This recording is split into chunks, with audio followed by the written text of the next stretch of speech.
जय माँ लक्ष्मी, जय भोलेनाथ। दोस्तों, कैसे हैं आप सब। आज मैं आपको एक नई जानकारी देने वाली हूँ इसमें, जो आपने आज तक ट्विन फ्लेम जर्नी के किसी भी चैनल पे नहीं सुनी होगी। सभी लोग राधा कृष्ण के विषय में बताते हैं। ट्विन फ्लेम जर्नी के दो मतलब भगवानों से इस जर्नी को के बारे में एक्सप्लेन किया जाता है। राधा कृष्ण, शिव शक्ति।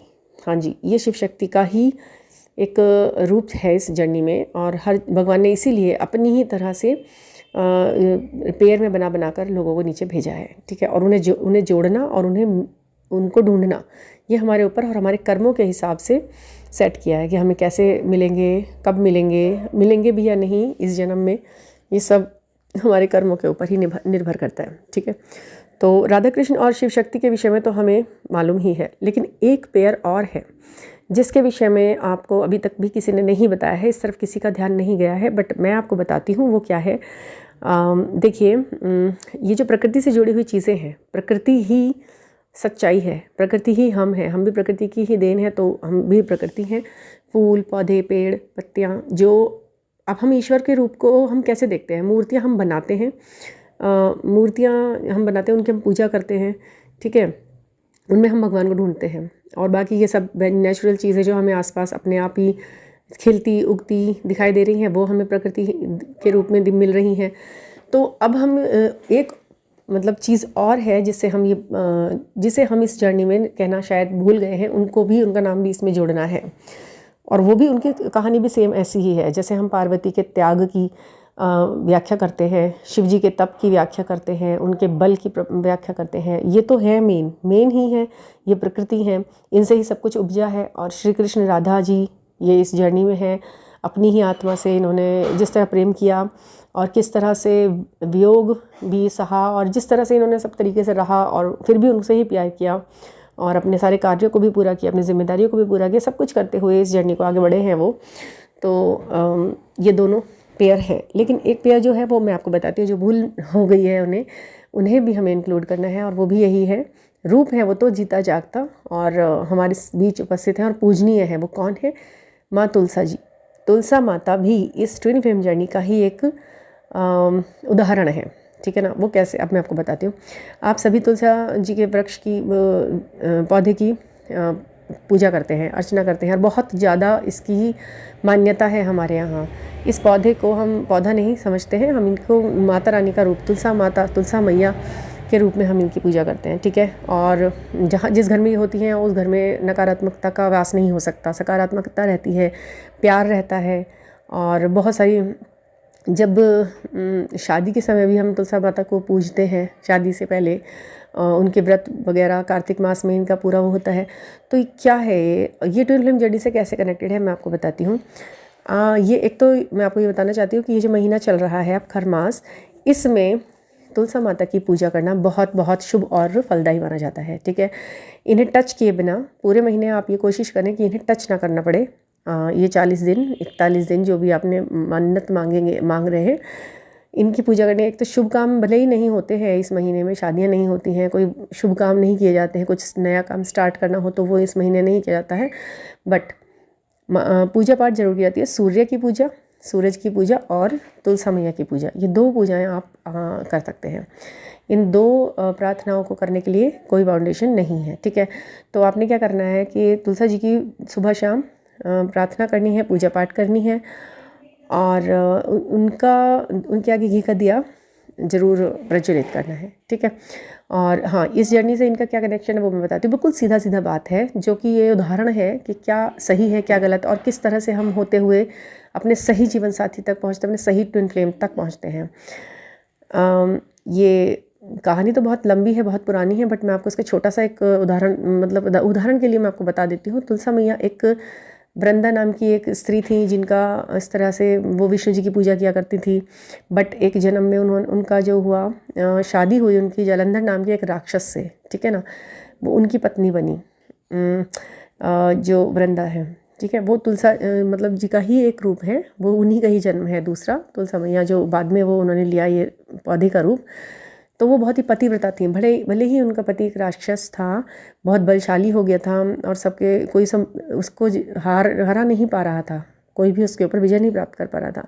और वो सबके ऊपर मतलब लक्ष्मी जी के ऊपर उसने गलत दृष्टि डाली, पार्वती जी के ऊपर गलत दृष्टि डाली, उसने ये सब किया और ये इस तरीके के उधम मचाता वो फिर रहा था वो जब। तो विष्णु जी को कुछ भी नहीं, क्योंकि उसकी पत्नी बहुत ही पतिव्रता थी और जिसकी तेज और बल और तप से वो और ज़्यादा शक्तिशाली होता जा रहा था, उसकी वजह से उसे कोई हरा ही नहीं पा रहा था। ठीक है ना, ये शक्ति होती है, प्रेम की शक्ति, भक्ति में शक्ति। पत्नी के अगर प्रेम में शक्ति है तो पति का वो कितना भी गलत है, उनका कोई बाल बाका नहीं कर पा रहा था। तो जब विष्णु जी ने ये देखा और ये इस तरह से सबके ऊपर गलत दृष्टि डाल रहा है, गलत काम कर रहा है, निर्दोष लोगों के साथ गलत अत्याचार कर रहा है, मार रहा है, काट रहा है और पता नहीं और वो आगे क्या क्या, तो उन्होंने फिर एक काम किया कि उन्होंने कुछ ना कुछ इस तरीके की स्थितियाँ बनाई कि उन्होंने जो है उसके पति का रूप धरा। वो देख रहे थे हम मार ही नहीं पा रहे हैं इसको, क्यों नहीं मार पा रहे भाई, इसको कैसे, इसको ख़त्म करना है और ये इस तरह से करेगा तो अब क्या करना था, उन्होंने उसका रूप धरा, जलंधर का रूप धर कर वो वृंदा के पास गए। वहाँ जा कर के उन्होंने उसका पतिव्रत था उसे भंग कर दिया, क्योंकि वो उसके पति के रूप में वहाँ रहने लगे उनके पास जा कर के। वो उन्हें नहीं पहचान पाई या जो भी था, तो उस तरह से उनका पतिव्रत जो उन्होंने भंग कर दिया, क्योंकि वो उसे अपना पति समझ के रह रही थी साथ में, तो सब जो भी कुछ पति के धर्म थे वो उन्होंने उसके साथ निभाए और उनके थ्रू वो भंग हुआ उनका पतिव्रत, क्योंकि वो अपने पति की से बहुत ज़्यादा प्रेम या कोई जिम्मेदारी, जो भी उनका जो प्रेम था जो था वो था। जहाँ पर उनका जब व्रत भंग हुआ है वहाँ पर वो जलंधर जो है उसको पराजित कर दिया, ऊपर मार दिया गया। तभी उस समय उसका गर्दन काट दी गई और वो मर गया। तब जब उन्हें पता चला वृंदा को कि मेरे साथ ये छल कर दिया है, भगवान विष्णु ने किया है और ये सब हुआ, तो उन्होंने उनको श्राप भी दिया कि आपने मुझे इस तरह कराया, आप पत्थर के बन जाएंगे और ये है वो है। तो उन्होंने कहा कि मैंने आपका व्रत भंग जरूर किया है, लेकिन मैं आपके पतिव्रत से बहुत ज़्यादा प्रसन्न हूँ और जब मैंने आपका इस तरह से व्रत भंग किया है तो मैं व्रत भंग नहीं करूँगा, मैं आपके पति के रूप में ही आपके साथ रहूँगा। और पत्थर बन के शालिग्राम के रूप में उन्होंने तुलसी जी से विवाह किया, वो ही उनके पति बने फिर। ठीक है ना, उन्हें हमेशा के लिए किसके पति के साथ उनकी विवाह कराया जाता है, आज भी तुलसी जी का विवाह कराया जाता है शालिग्राम के साथ, है ना। तो क्यों कराया जाता है, क्योंकि वो ही उनके असली, उनसे उत्पन्न उनमें ही समाने वाले, वो पौधे का रूप ले लिया उन्होंने और वो पत्थर का रूप, उन्होंने आपस में शादी का विधान बनाया। ठीक है ना, तो ये है असली, ये भी है आत्मा से आत्मा का मिलन, जो एक ही से निकले एक ही में समा गए, प्रकृति बन गए दोनों। पत्थर भी प्रकृति है और पौधा भी प्रकृति है, दोनों ही हमेशा साथ रहने वाले हैं। तो ये भी एक उनको अपना ट्विन मिला, उनको अपनी ही आत्मा से मिला। और ये नहीं है कि एक बार शादी हो गई तो एक टॉक्सिक रिलेशन में थी वो राक्षस ही था, भले ही वो इतनी बड़ी पतिव्रता थी, बट वो था तो राक्षस ही। उस रिश्ते से उन्हें निकलना ही था, निकली वो और निकली तो दुख भी हुआ, मतलब रोए या जो भी मतलब क्रोध आया उनको, उन्होंने श्राप दिया जो भी था, बट लास्ट में उन्हें मिला कौन, ये देखिए ना आप, मिला कौन, उन्हें बाद में मिले विष्णु जी, उनका असली पति के रूप में उन्हें मिले विष्णु जी। से चिर काल तक उन्हें आगे तक पूजा जाता है आज भी और आगे भी पूजा जाता रहेगा।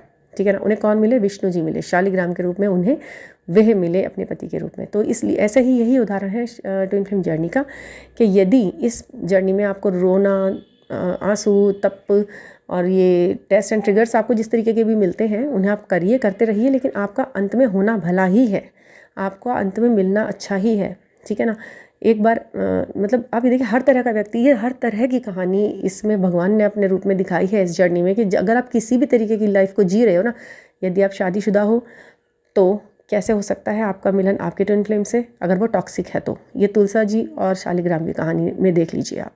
अगर आप एक मतलब व्यक्ति से प्रेम करते हो, आप शादीशुदा नहीं हो और उन्हें पाना चाहते हो, एट लास्ट आप तपस्या कर रहे हो, अपने इनर वर्क कर रहे हैं, जैसे भी मतलब मैंने बताए हैं, जो भी आप सही पथ पर चल रहे हैं, अपने सारे ज्ञानेंद्रियों पर विजय पा रहे हैं, जैसे भी है, तो आप पार्वती और शिव को देख लीजिए, एट लास्ट उनका विवाह हुआ।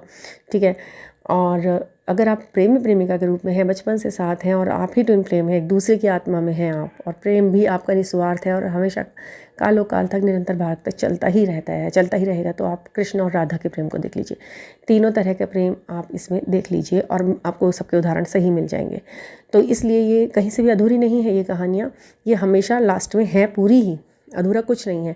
सबकी का विवाह है, कॉस्मिक मैरिज है, और किसी न किसी वर्ड में, किसी न किसी प्लैनेट पर आप एक ही हैं और हर जगह आप एक ही हैं। भले ही इस 3D वर्ल्ड में इस वक्त आप 2 बॉडीज़ में अलग अलग हैं, but you are one soul, ठीक है ना। कंप्लीट हैं आप एक दूसरे के साथ, एक दूसरे से दूर रहते हुए भी कंप्लीट हैं एक दूसरे के लिए, ठीक है। और तड़प और मिलन सब कुछ है संभव अगर आप अच्छे उस पे हैं, सही पथ पर हैं। तो आज से हम एक जोड़ी इसमें और आप कह सकते हैं तुलसी और शालिग्राम की जोड़ी, क्योंकि ये भी एक ट्विन फ्लेम जर्नी का ही हिस्सा है, ठीक है।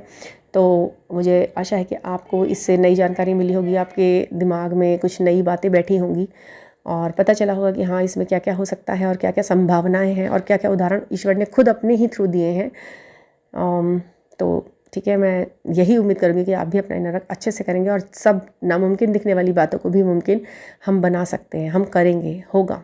अगर हम सही हैं, हम सच हैं, तो सब कुछ संभव होगा, ठीक है। इसी ब्लेसिंग्स के साथ ये वीडियो मैं यहाँ पर रुकती हूँ और thank you for listening and be safe and be happy. Thank you.